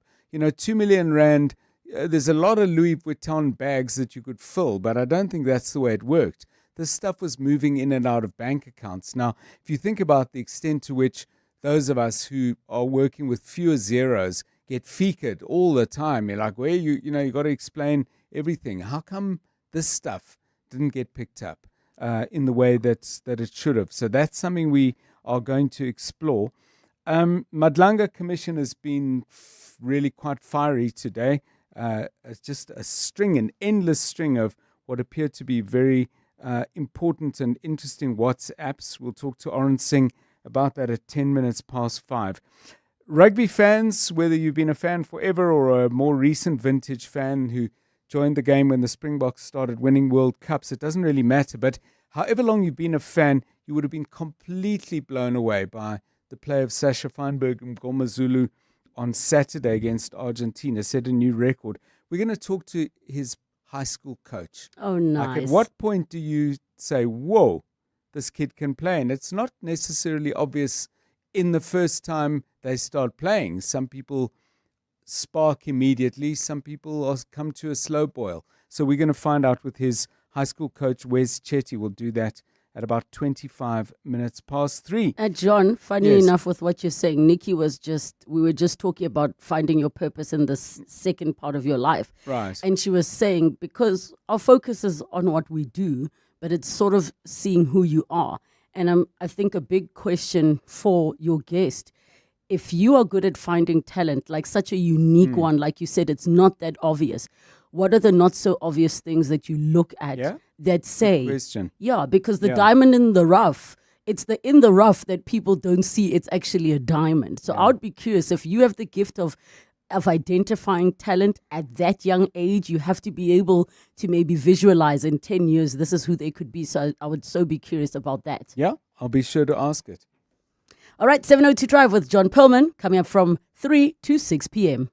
702 Series Edition. As we wind down our series edition with Nikki Bush, human potential expert, award-winning speaker, best-selling author, and my champagne supplier, who is we are chatting in this final episode, finding purpose in the second half of life. Now, as we were closing up the conversation, I really thought it's so important for us to go through those lists again that you shared, and also share the resource, being this a best-selling author, 5 times to be exact, where people can go so that we can start that journey. Because sometimes, Nikki, when we think about something as big as purpose, it feels so big that we end up just not starting. Because it's like, oh my gosh, I'll think about this tomorrow. I need to cook. And then time is going to pass. But the little things we can just start to do and start to think about. Yeah, so please honor yourselves by starting the journey. And it's many, many small steps that create that journey. So I'd like to direct people to my book, Future Proof Yourself, How to Win at Work and Life. There's an enormous amount of inspiration and information in this book, and it's about both your personal life and your professional life. And if you know anything about me, I always talk about finding that sweet spot between your personal and professional life, which is actually the essence of who you are. And that was really the conversation we had today, is that your entire lifetime is about self-discovery, about uncovering the essence of who you are and what you bring to the world. And many of us go on this journey of looking for meaning, searching for meaning, and that also sounds very big and scary. But really, if we boil it down to the simple things, it's about feeling alive, feeling connected in a real way to life, to every part of life, and living with a sense of belonging and togetherness. That's really what we're after as human beings, is belonging and togetherness. So please get your finances together. In the second half of your life, you've still got time for compound interest to work in your favor. So please get hold of a financial advisor if you don't have one. But you really need to set yourself up for your future so that you have choice freedom. And I would really suggest that you keep your CV hot. Yes. It must always be on tap. And for your CV, I suggest turning it into a talent profile. You'll find all the information there in Future Proof Yourself. And it's about packing it full of your own life stories that celebrate who you are, not just what you do. And who you are is made up of stories that are about your resilience, your adaptability, your creativity, how innovative you are, what strengths you bring to a team, how you bring AI and technology into the mix. All of that is going to tell the story, your life story, in a very different way to just a dry, boring CV. Nikki, thank you so much. And if you're listening to Nikki and thinking, I wouldn't even know where to begin, guys, I have an accountability buddy in the form of my sister, my very good friend and manager. When I'm not sure what the value is I bring or what the skills are or the things to make me look good or sound good, ask your friend to tell you. Those are the best, even if you want somebody to write a nice bio that hypes you up because it's hard to do it yourself. That's what my community of sisters and friends does for one another. Here's my thing, please help me, and that person will hype you up in the way you need to be hyped up. Another person says, 702 fam, lovely to hear Nikki Bush during the week. Love her weekend insights. NikkiBush.com is where you go. You can order the book Future Proof. There are so many versions, so many other books and other resources as well. It is 14 minutes to 3 o'clock. 702. Serving the 702 family in 702 land, including those of you in Vereeniging. Vereeniging is situated on the banks of the Vaal River and is one of our most important industrial manufacturing centers in the country. Chief products include iron, steel, bricks, tiles, and lime. Several coal mines in the area supply coal to nearby Eskom power stations. An historic treaty was signed in Vereeniging in 1902, ending the South African War between the Boer republics and the then British Empire. 702. Let's walk the talk across 702 land, including Vereeniging. Mzansi, Powerball stands at a staggering 100 million rand guaranteed jackpot this Tuesday. You heard right. Play Powerball now for your chance at the guaranteed 100 million rand jackpot, and you could become the next big winner. Buy your tickets now in store on nationallottery.co.za, the mobile app, cell phone banking, or simply dial *120 *7529 hash for USSD. Panda Pusher Play. Players must be 18 years or older. Play responsibly. Ituba is the proud operator of the National Lottery. The Wits School of Governance develops leaders and innovators who reimagine governance, strengthen institutions, and drive inclusive growth across Africa. Your journey to impact starts there, from postgraduate diplomas to masters, PhD programs, and executive education tailored for today's wicked problems. They equip change makers in government, civil society, and the private sector with the tools to lead boldly and with purpose. Governance matters. Visit wsg.ac.za and apply today. To celebrate 25 years of helping you live the Premier life, FNB Premier is giving you a chance to win a 14-day European tour experience and other cool monthly prizes. Open any FNB Premier account from September to 31 December 2025. Switch your salary, swipe or tap a minimum of 2,000 Rand per month for 3 months straight. Spend and win with FNB Premier. FNB, help changes everything. TCs and competition rules apply. FNB, a division of First Rand Bank Limited, an authorized financial services and credit provider. 702. The car feature. 12 minutes to 3 o'clock, time for the car feature. And for today, we're talking about the hidden costs of car ownership, and there are so many. 011 883 0702 in the WhatsApp line 072 702 1702. And we are joined by Papi Mabele, founding editor of Twofold, their website twfld.com. Papi, welcome to the show. Thank you so much for joining us. It's only a pleasure. How are you doing? I am doing really, really well, and I'm excited for this chat because, yay, anything hidden when it comes to money is a problem. It's a red flag. Definitely, definitely. Let's start with the obvious numbers that we all need to know of when it comes to car ownership. No, definitely. I think first and foremost, it's that car payment or the finance repayment part. And then we definitely have to look at insurance. Secondly, third, it's fuel. And then I want to say lastly would be any maintenance or servicing of the vehicle. I think the first one is pretty much obvious, right? And then those other three are elements or items that people really, really do not think about up until it's time for you to be guzzling up on that fuel, to be paying that insurance, and to consider all the servicing and maintenance that comes with owning a vehicle. Now, can I make a confession, Papi? I have found myself being the person who, when I'm like, my cars come from service, I'm like, but why am I paying separately for this? And they have to explain. Wear and tear, and then maintenance. Exactly. So can we talk maintenance warranty? So because I'm like, how I thought. No, look, when it comes to servicing, regardless of what it is, it's oil changes, tire rotations, brake pads, all the unglamorous stuff that you don't think about on a daily. Also, I think it's a human nature when you're buying your car, whether it's your first car or an additional car or whatever the instance may be, you're on this high, you're excited about the purchase, you want to get driving, it's new, you want to get into, you want to experience it, but you forget about that service and all those things that I mentioned. At the end of the day, they all count, they cost money. And it's all stuff that's not included with your repayment on the vehicle because that oil change, it costs money. The tires, you have to rotate them, you're using them. Like you said, it's wear and tear. Brake pads, they also, diafela, so you need to be always cognizant and make provision for these things.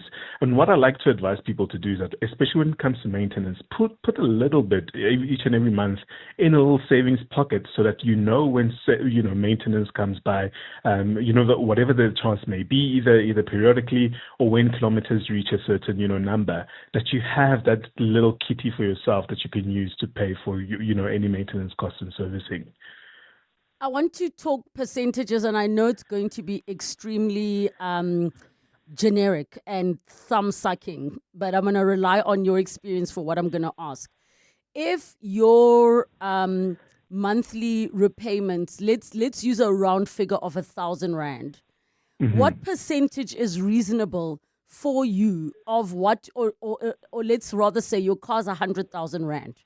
What percentage is reasonable of all these extra hidden costs for you to then be able to say, this is not a good idea to buy this car? Because obviously the secondhand market is where many people go, but that car might not be the right one because all these extra things, you might as well have gone new. So maybe guide us as to what we need to look at in terms of looking at these numbers.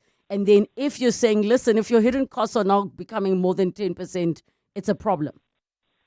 So typically financial experts, myself included, I'm not a financial expert though, they typically recommend spending no more than 15 to 20% of your income on transportation. So that should be your cost for the vehicle. This is including the installment that you're paying the bank back, which is the loan, also looking at the fuel that you're spending each month, also looking at insurance, and also looking at this advice that I gave you about spending or putting away a little bit of money into this, savings pocket for whenever you need servicing on your vehicle.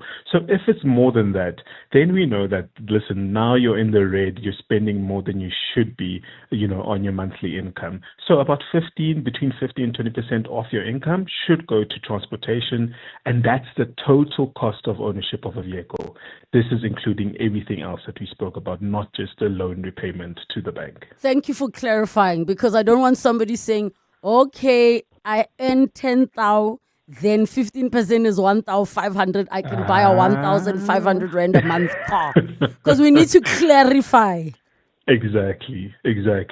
So it's something that we did, especially on Twofold, and a recent article that we did, we actually looked at one of the most affordable hatchbacks, which costs you about 5,500 rand each month. With that vehicle, on an average, you'll be looking at insurance that's about 1,800 rand monthly.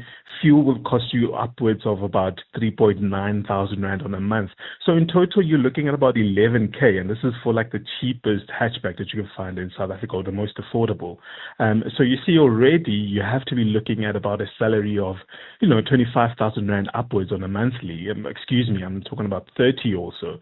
We can talk there. But if you really want to make it sense, Honorable, also look at the second-hand market like we spoke. It's really, really important that people also, I think the second-hand market is a place where people forget about or don't think about when they're looking to buy a vehicle. There you can find, vehicles that are from 30 to 40% cheaper than a new vehicle, but also it makes owning a vehicle so much more attainable than you would if you were to buy a new car and you find that you actually cannot afford that on a monthly.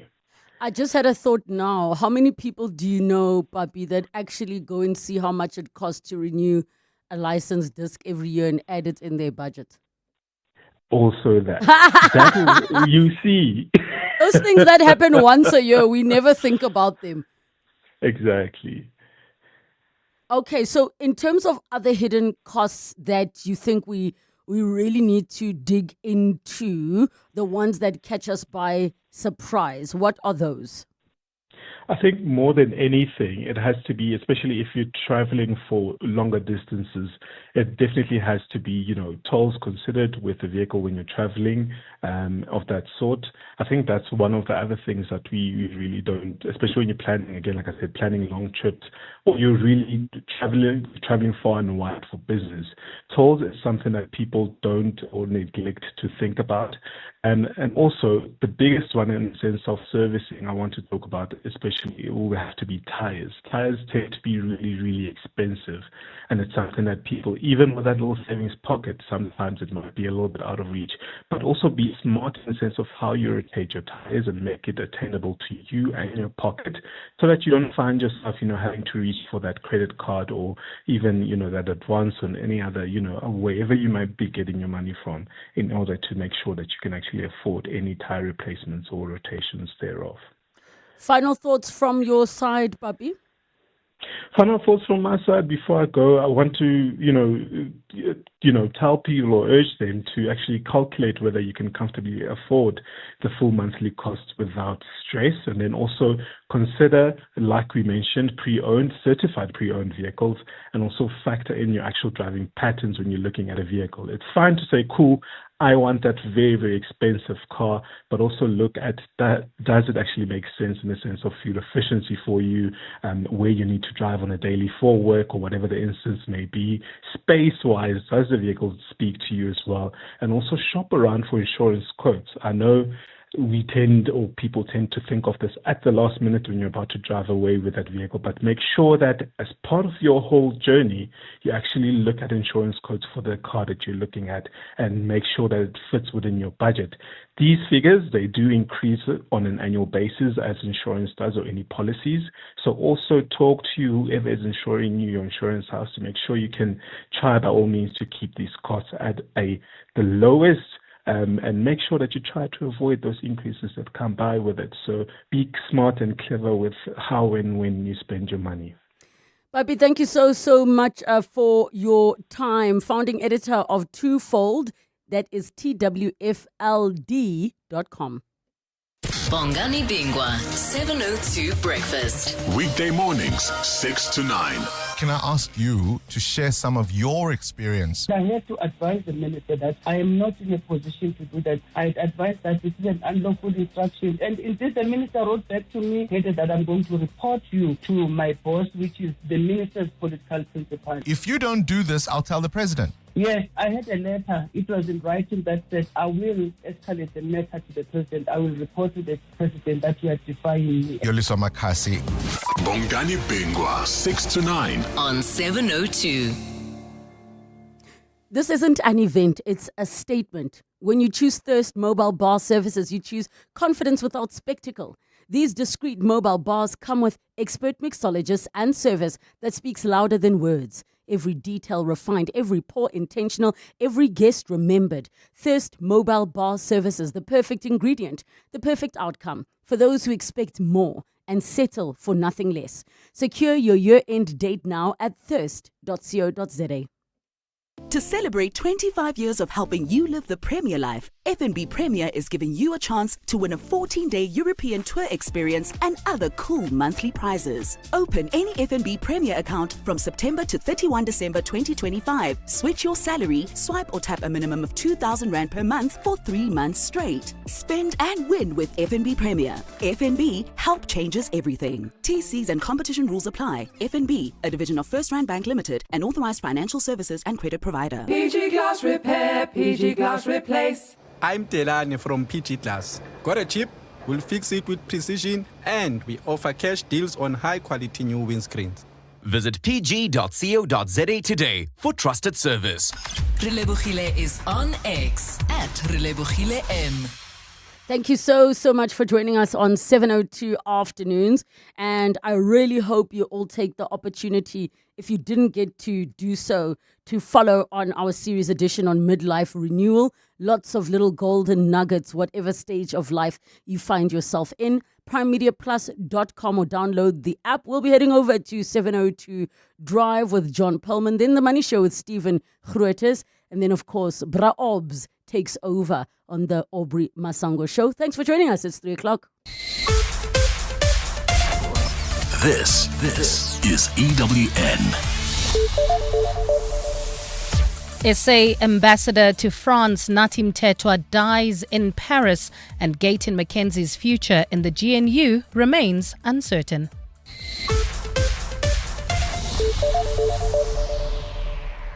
Good afternoon, I'm Bali Dlamini. We begin with the breaking news this hour. South Africa's ambassador to France, Natim Tetwa, has died. Details around his death are still unclear, but there has been official